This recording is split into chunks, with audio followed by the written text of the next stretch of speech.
সৈয়দনা আদমকে আল্লাহ যখন বানালেন তিনি বানালেন মিন তিনিন লাযিব, এঁটেল মাটি থেকে বানালেন। ও আকাশ, এই মাটির উপরে 40 বছর তুমি বৃষ্টি দাও। 40 বছর এঁটেল মাটির উপরে বৃষ্টি জমতে জমতে জমতে জমতে এটা হয়ে গেল হামাইম মাসনুন, কাদামাটি। সুবহানাল্লাহ পড়েন।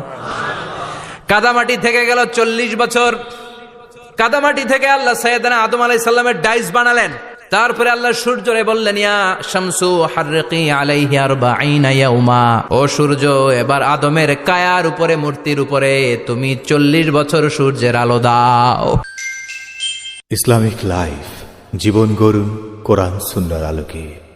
তার এই আল্লাহর কোরআন যদি ঠিক মতো পড়া যায়, মানুষের মতো মানুষ বানিয়ে আপনারা জান্নাতি বানাবে কে?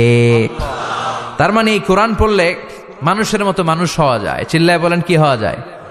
সবাই বলেন, মানুষের মতো মানুষ হতে চান তো সবাই? সবাই চাই। আসুন দেখি মানুষের নামে সূরায় আল্লাহ কি বললেন, পড়েন।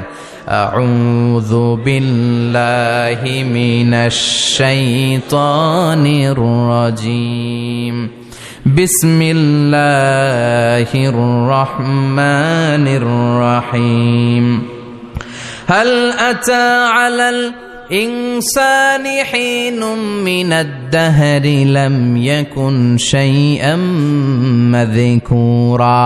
আল্লাহ বললেন, মানুষের জীবনের একটা সময় ছিল যেই সময়টা উল্লেখ করার মতো মানুষ কিছুই ছিল না। সুবহানাল্লাহ। প্রত্যেক মানুষের জীবনে এমন একটা সময় ছিল যেই সময়টাতে উল্লেখ করার মতো সে আসলে কিছুই ছিল না, তার অস্তিত্বই ছিল না, সে জিরো ছিল। তাকে জিরো থেকে হিরো বানিয়েছে কে?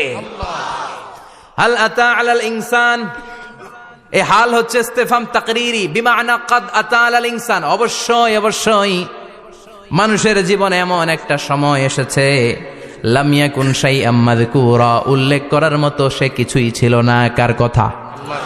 মুফাসসিরিন একরাম ইনসান দ্বারা এখানে দুইটা জিনিস বুঝিয়েছেন। এক হলো সাইয়েদনা আদম, আর এক হলো আমরা সবাই। এই পৃথিবীতে মানুষ বানানোর 3 ক্যাটাগরি। ক্যাটাগরি নাম্বার 1, মাও নাই বাবাও নাই। এই সিস্টেমে আল্লাহ কারে বানাইছে? কথা বলেন। আবার শুধুমাত্র মা আছে বাবা নাই, এই সিস্টেমে কাকে বানালেন? আবার বাবাও আছে মাও আছে, এই সিস্টেমে কারে বানালেন? আমাদেরকে বানালেন। আবার সৈয়দনা আদমকে আল্লাহ যখন বানালেন তিনি বানালেন মিন তিনিন লাযিব,